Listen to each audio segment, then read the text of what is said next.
Donc, bonjour pour cette présentation sur le sujet fabrication additive. Donc, pour commencer, je vais faire une petite présentation du CETIM rapidement pour ceux qui ne connaissent pas, et puis j'essaierai d'avancer un peu plus vite pour aller sur les sujets qui nous intéressent plus particulièrement. Le titre de cette présentation s'appelle « Les enjeux environnementaux industriels et l'apport de la fabrication additive », parce qu'on s'aperçoit aujourd'hui que le CETIM ayant une grande expérience en fabrication additive, on rencontre un peu de façon prégnante un certain nombre d'intérêts et de besoins issus des enjeux environnementaux. Et l'idée, le message d'aujourd'hui, le but, c'est un petit peu de faire le lien entre les avantages de la fabrication additive et les enjeux environnementaux, tels qu'en tout cas nous, mécaniciens, on les perçoit. Je présente rapidement le CETIM.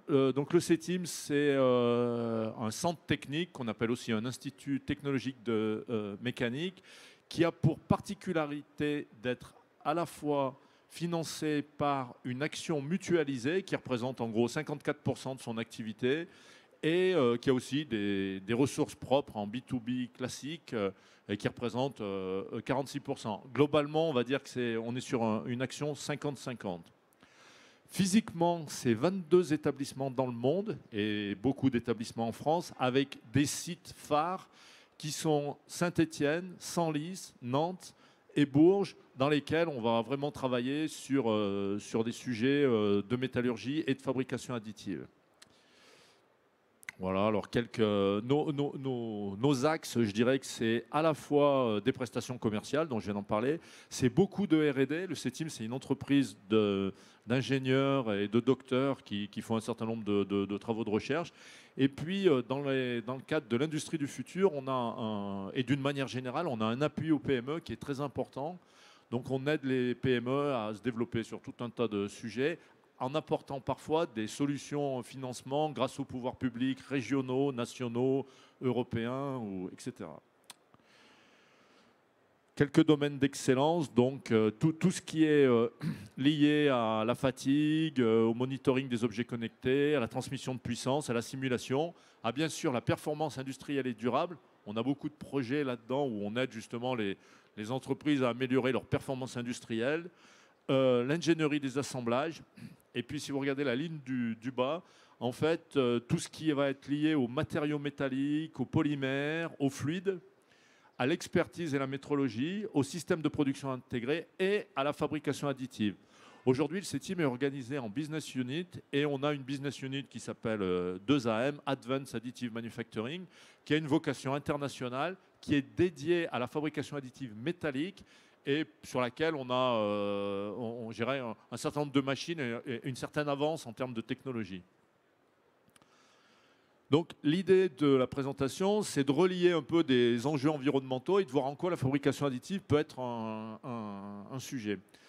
Bon, alors les enjeux, je les balaye rapidement. Bien sûr, le réchauffement climatique, la nécessité de décarboniser l'industrie, l'augmentation du prix du pétrole et bien sûr des nouvelles formes d'énergie qu'il va falloir, je dirais, mettre en place, type l'hydrogène ou les choses comme ça. Donc si on regarde un petit peu ce slide, cette présentation, on voit qu'en fait, effectivement, dans les pays occidentaux, la consommation de gaz à effet de serre diminue. Par contre, mondialement, elle continue d'augmenter. Donc on est dans un challenge de réduction drastique des émissions pour limiter la hausse de la température terrestre à 2 degrés si c'est possible, avec tout un tas de conséquences sur, que vous connaissez, sur l'environnement, sur la façon de produire, sur la consommation d'énergie, etc. Donc ces contraintes environnementales au sens large, en fait, amènent à réfléchir sur des nouvelles formes de production, sur des nouvelles façons d'aborder les problématiques de l'énergie, les problématiques de la production, les problématiques d'organisation, et notamment rencontrent les avantages de la fabrication additive. Alors les enjeux, c'est quoi? C'est la transition écologique, c'est l'éco-conception, c'est-à-dire faire des produits qui respectent un certain nombre de contraintes environnementales, qui peuvent être, le cas échéant, durables. L'économie circulaire, donc tous les sujets de recyclabilité qu'on rencontre, c'est-à-dire comment finalement sortir d'un système de consommation excessive et essayer et de mettre en place des filières d'économie circulaire qui respectent ces enjeux-là. La durabilité. Et ça ouvre un certain nombre de projets, donc de quelques projets sur lesquels le CETIM s'est positionné. Un projet sur l'e-mobility, et vous verrez que la fabrication additive, c'est vraiment un sujet important, enfin, a un apport important sur cette dimension-là. Un projet autour de l'hydrogène. Donc nous, on a un grand projet hydrogène au CETIM et on s'est organisé de façon transversale pour pouvoir justement travailler sur ce projet-là. Et puis, bon, tout ce qui est véhicule électrique, moteur électrique, tout ce qui est derrière ça. Alors si je fais un petit focus sur l'e-mobility, pour nous, au CETIM, qu'est-ce que c'est en fait? C'est tout moyen de déplacement en fait, d'un point A à un point B. Alors on va dire, il y a les vélos, il y a les 2-3 roues, il y a les voitures, il y a les bus, il y a les camions, il y a les off-road, comme on appelle ça, et il y a le train et l'avion. Donc ce qu'on n'inclut pas dans notre approche, nous, c'est tout ce qui va être lié aux infrastructures, à la production et à la distribution d'énergie. Donc il y a un focus, je dirais, sur la mobilité au sens classique de la mobilité, c'est-à-dire travailler sur les moyens de déplacement et voir un petit peu comment on peut concevoir, éco-concevoir, comment on peut organiser avec les challenges d'économie circulaire, de durabilité, ces nouvelles solutions, à l'instar de ce qui se fait dans le monde de l'automobile aujourd'hui, où on passe vers le moteur électrique ou des choses comme ça. Alors, le moteur électrique, donc le véhicule électrique, on voit bien qu'aujourd'hui, il y a beaucoup de propositions, beaucoup de choses qui sont ouvertes autour de l'e-mobility et du moteur électrique. Il y a beaucoup de scénarios qui sont posés sur la table et on envisage, je dirais, quelque part plusieurs pistes de développement. Ce qui est prégnant, en tout cas, il y a une chose à dire, c'est que, le sujet, il est incontournable, que le virage a été pris et que c'est une question de vitesse de développement. Et on peut se dire dans l'inconscient de la fabrication additive que la fabrication additive étant un moyen de concevoir plus vite, ça peut être un atout dans ce type de démarche. Donc il y a des solutions variées en fonction, je dirais, de ce qu'on veut faire en termes de puissance, en termes de capacité d'autonomie, en termes de batterie. Et l'idée, en fait, c'est d'essayer d'organiser autour de ça des architectures qui permettent d'obtenir des économies de CO2 en fonction de différents contextes. Et ça relie un peu ce que j'ai dit tout à l'heure, quel type de déplacement je veux faire, comment sociologiquement le consommateur va être impacté, comment l'industrie va être impactée par rapport à ça. Et l'idée, c'est d'adapter des solutions en fonction, je dirais, d'un certain nombre de contraintes en amont. Toutes ces contraintes qui aujourd'hui sont posées un peu comme ça, on a besoin pour conduire un projet de les objectiver, de rentrer dans une démarche de type ingénieur, j'allais dire, c'est-à-dire d'objectiver des cahiers des charges et d'avancer sur le sujet. Alors les défis en automobile, eh ben, c'est des réglementations environnementales avec des contraintes d'allègement, de réduction bien sûr des émissions, d'amélioration des performances. Par exemple, selon les environnements dans lesquels on se trouve, dans les pays très froids, les pays très chauds, on a besoin aussi de maîtriser de plus en plus la consommation d'énergie, de gérer cet aspect-là. Il y a une nouvelle demande sociologique, je dirais, de mobilité. Il y a l'électromobilité, il y a le véhicule autonome. On voit très bien quand on vient à Paris, le nombre de vélos qu'il y a dans Paris, par exemple, les changements sociétaux qu'il y a derrière et auxquels l'industrie va devoir répondre d'une façon ou d'une autre.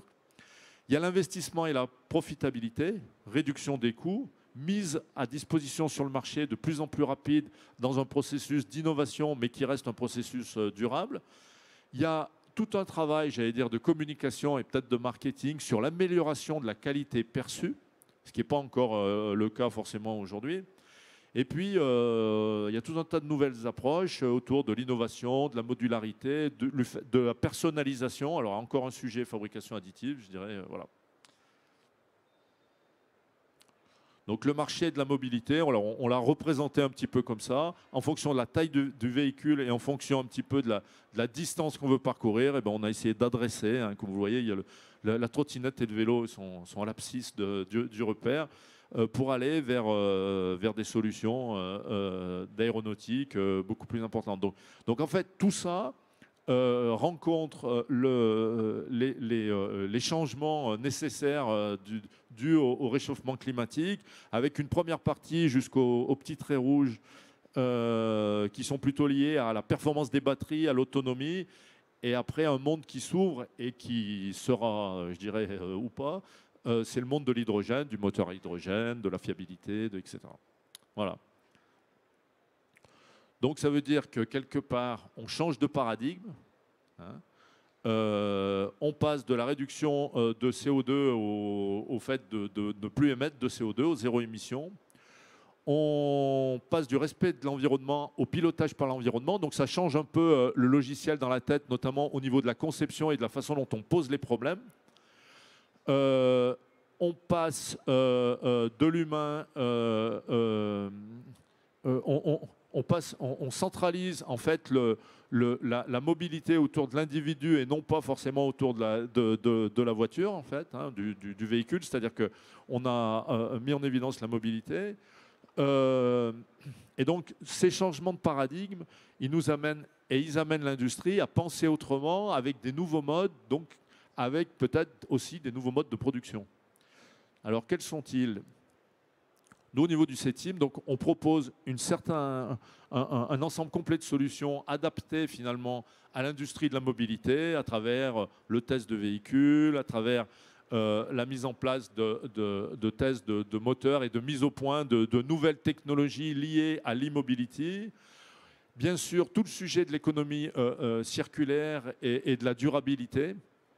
Hein, donc avec l'analyse du cycle de vie, avec un certain nombre de sujets. Et puis bien sûr, le sujet qui va nous intéresser maintenant, c'est les solutions technologiques de fabrication qui vont être le plus prégnantes pour répondre à ces défis. On voit bien qu'on va avoir affaire à des nouveaux matériaux, à des nouvelles formes, et que ces nouveaux matériaux, ces nouvelles formes, il va falloir les produire dans un esprit, je dirais, de durabilité, d'économie circulaire, d'éco-conception, qui vont nous permettre en fait d'avancer sur le sujet à un rythme qu'on ne connaît pas aujourd'hui, puisque finalement les choses avancent à un rythme qu'on subit plus qu'autre chose.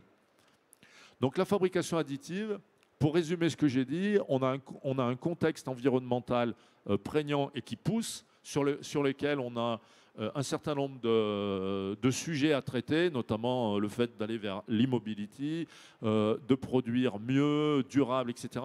Et face à ça, on a la fabrication additive qui présente un certain nombre d'avantages qu'on pourrait qualifier de génériques. Alors, pour ceux qui savent, je fais rapidement, alors si tout le monde sait, je peux avancer, mais sur un petit passage, qu'est-ce que la fabrication additive? Donc c'est un procédé qui consiste pour fabriquer des pièces à partir d'un modèle, alors qu'on a récupéré soit via un modèle CAO, soit on a fait un scan, enfin, etc. On va fabriquer couche par une technologie à déterminer en fonction de paramètres techniques, économiques, etc. On va fabriquer une pièce complète sur une machine de fabrication additive. Généralement, on fabrique un brut qui va avoir derrière besoin de ce qu'on appelle de post-traitement ou de finition. Alors, ce n'est pas toujours le cas, mais c'est quand même souvent le cas dans ce cas-là.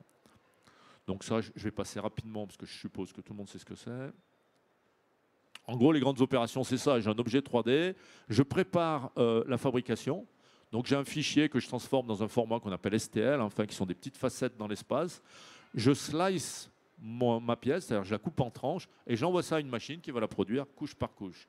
Je vais obtenir une pièce brute qu'il va falloir finir. Alors là, dans le cas d'espèce, on peut avoir par exemple des supports. Si c'est de la fusion laser, il va falloir enlever les supports, il va falloir nettoyer. Si on veut faire du polymiroir, il va falloir faire du polissage.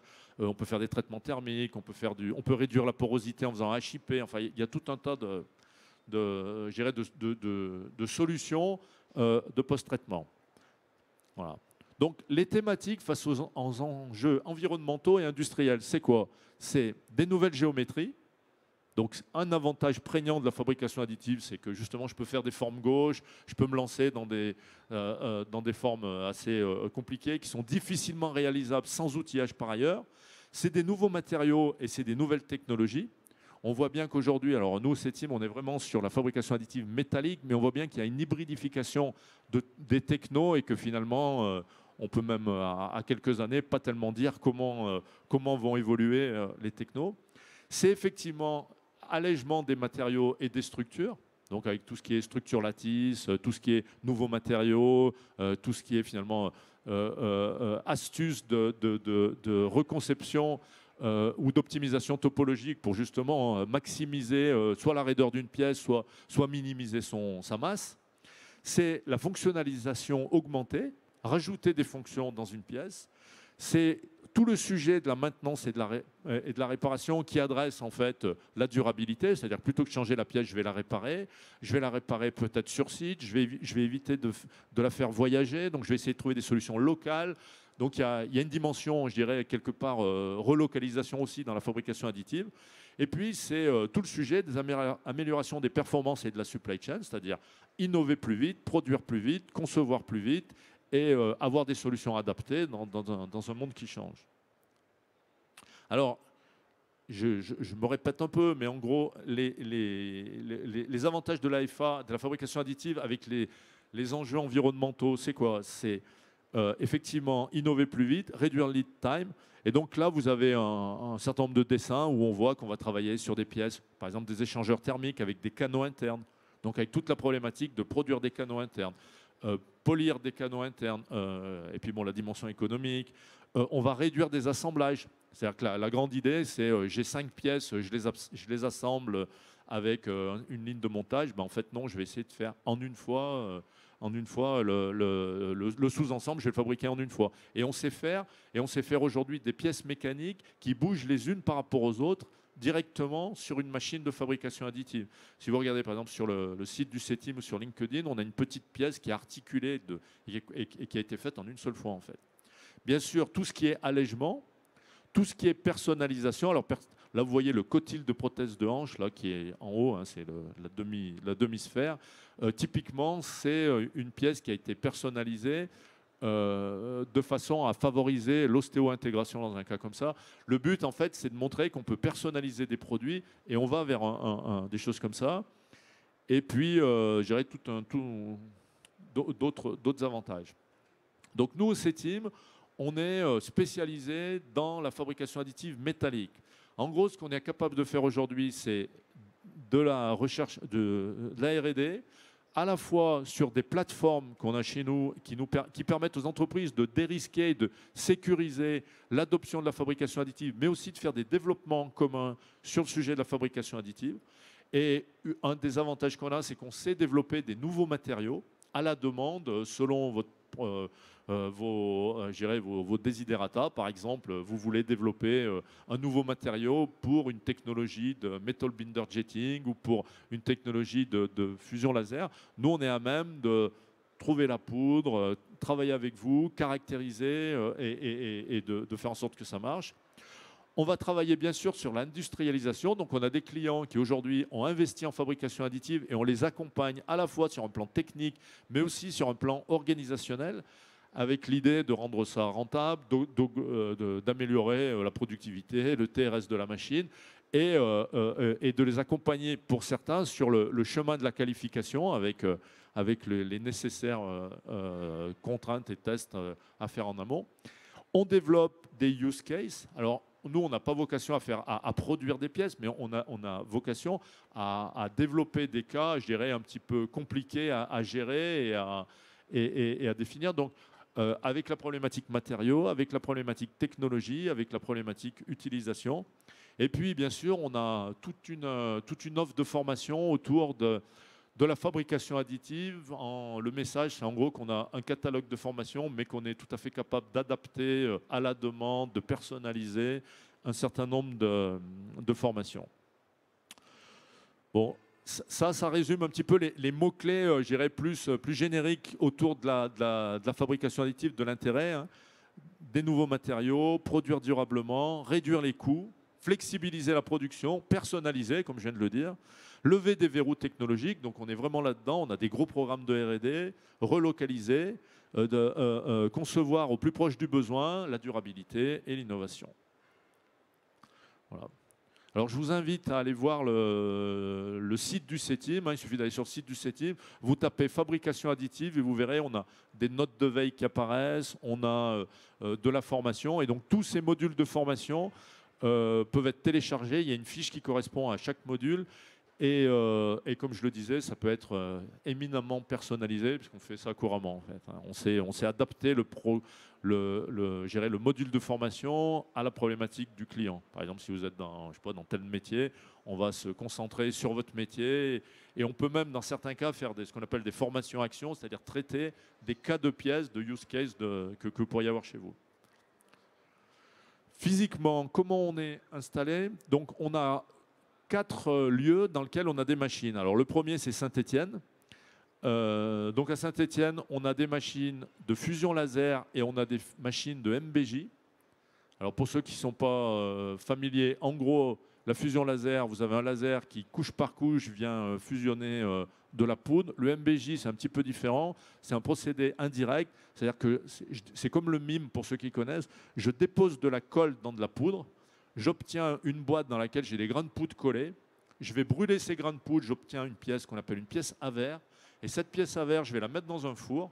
Je vais monter à 80% à peu près du point de fusion et elle va subir un rétrain, une densification. Donc elle va perdre 20% de son volume et on va obtenir une pièce finie par cette technologie.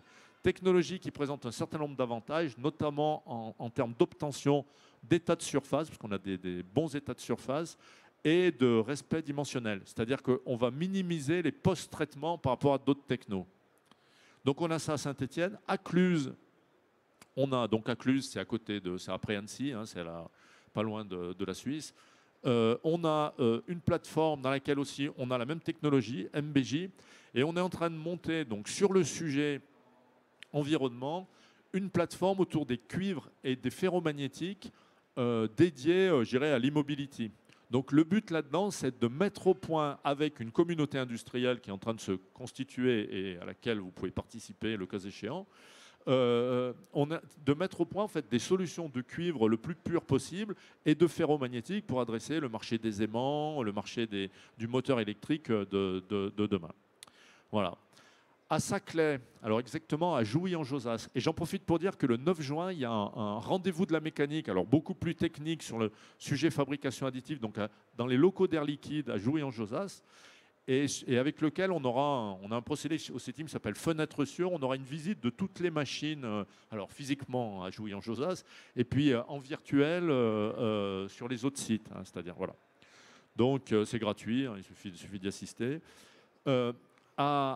Donc à Saclay ou à Jouy-en-Josas, on va plus travailler sur des enjeux environnementaux et énergétiques liés au nucléaire, à l'oil and gas, à l'hydrogène, avec des pièces qui vont être plus grandes, puisqu'on a des pièces qui vont aller jusqu'à 2 mètres, et on a des machines de fusion laser et de WAM. Le WAM est une techno dans laquelle, sur un substrat existant, on fait fondre avec un arc en fait, du fil métallique de façon à construire des pièces de grande dimension. Donc là, il y a un certain nombre d'avantages selon les technos. Là, on va plus jouer la productivité, la grande dimension. Et là, il y a effectivement, de façon, à 100% des cas, il y a des post-traitements. Et puis, on a une plateforme à Bourges qui s'appelle Printing Bourges, enfin, qui est en train de qui se monte en partie, sur laquelle on va plutôt développer des pièces pour les marchés de l'aéronautique et de la défense. C'est de la fusion laser. Et là, on va vraiment faire un focus sur des matériaux liés à ce type d'application. En gros, en termes de matériaux, au CETIM, on va trouver donc, les inox, on va trouver le titane, l'inconel, le chrome cobalt, les aciers maraging, le H13, le 42CD4, c'est l'ancienne désignation, mais bon, tout le monde sait ce que c'est. Et on a vocation on s'intéresse aux matériaux précieux, hein, on est en train de réfléchir à ça, le cuivre et les ferromagnétiques, et on a vocation en fait à implémenter à la demande, je dirais, et à la demande et selon les technos, un certain nombre de matériaux. Voilà, donc en gros, pour résumer brièvement au niveau des technos, vous voyez que plus la taille de série est importante, plus on va aller vers des technos de type metal binder jetting. Alors vous voyez la toute petite pièce là qu'on voit qui ressemble qui est une petite pièce de quincaillerie. c'est des pièces pour lesquelles on a des effets de série, c'est-à-dire qu'on peut très bien adresser des marchés de grande série en gérant des quantités de pièces. On sort, je dirais, du paradigme, la fabrication additive, c'est fait pour faire des prototypes et des pièces compliquées qu'on ne sait pas faire autrement. C'est plus vrai, en fait. C'est-à-dire que là, on a des technos qui nous permettent de produire dans ce qu'on appelle dans des box, de produire en grande quantité, avec l'idée d'optimiser la productivité de ce système indirect dans lequel j'imprime et derrière, je frite dans un four, hein. Comment j'optimise mon flux, où est la machine goulet, etc. Et puis on voit qu'en fonction de la taille de pièce, eh ben, on va aller plus vers des tailles de série plus petites, des machines plus grandes. Et vous voyez les pièces WAM, c'est des pièces de grande dimension. On voit les cordons de soudure là, sur l'équerre, en quelque sorte. Et on voit très bien apparaître l'idée que là, on va plus sur de la productivité. On va construire des bâtis, on va construire des choses un peu costauds. Et puis, vous avez d'autres technos intermédiaires. Donc, je passe rapidement, parce que je vois qu'il me reste 4 minutes. Donc, à Saint-Étienne, en gros, en haut, on a une petite machine Trumpf sur laquelle on fait de la fusion laser. En bas, on a donc une plateforme dédiée fabrication additive MBJ avec la ligne complète sur laquelle on va travailler là-dessus, vraiment sur la productivité de pièces en grande série. À Cluses, on a pour l'instant, parce qu'on est en train d'investir, deux machines de fabrication indirecte, donc de MBJ et de BMD. BMD est un procédé dans lequel on utilise la même technologie, sauf qu'au lieu d'avoir de la poudre en amont, on a un fil déjà chargé. Et c'est un peu le principe du pistolet à colle, si vous voulez. C'est un peu comme le FDM en plastique, c'est-à-dire qu'on dépose une pièce métallique, on brûle le liant et on frite la pièce. C'est toujours la même chose et on perd un certain nombre de dimensions. Et là, on a le message à passer, c'est qu'on a un projet qui est en train de se monter autour des cuivres et des ferromagnétiques de façon importante. Voilà. À Saclay, donc, on a de la fusion laser et on a du WAM. On va travailler aussi à l'avenir, j'y viens, avec une alternative au WAM, c'est-à-dire qu'au lieu d'utiliser un arc pour faire fondre le fil, on va utiliser un laser. Ça s'appelle le VLAM. Hein, et l'idée, en fait, c'est d'avoir une meilleure précision, de moins détruire métallurgiquement le substrat et d'arriver à faire des choses beaucoup plus douces en termes de post-traitement, en quelque sorte. Même si ces deux technos, en fait, restent complémentaires, le WAM étant, je dirais, une techno permettant de faire des pièces de grande dimension. À Bourges, donc, on a pour le moment plusieurs machines de fusion laser. Et l'idée, c'est de travailler sur des pièces de plus en plus grandes en fusion laser, donc en fusion laser sur lit de poudre, avec des applications défense et aéronautique, j'allais dire. Alors voilà, par exemple, un exemple d'action qu'on a faite. Alors on en a beaucoup, mais par exemple, c'est le développement d'un équipement miniaturisé. On a un client qui rentre et qui nous dit, moi je cherche des solutions pour miniaturiser un équipement. Donc lui, il fait des endoscopes, il veut des toutes petites pièces. Et donc nous, on va l'aider à choisir le bon procédé de fabrication. On va les comparer, il y a des intérêts et des inconvénients selon les procédés de fabrication. Et puis l'idée, c'est de livrer, je dirais, une recette et des pièces qui sont aujourd'hui commercialisées, en fait.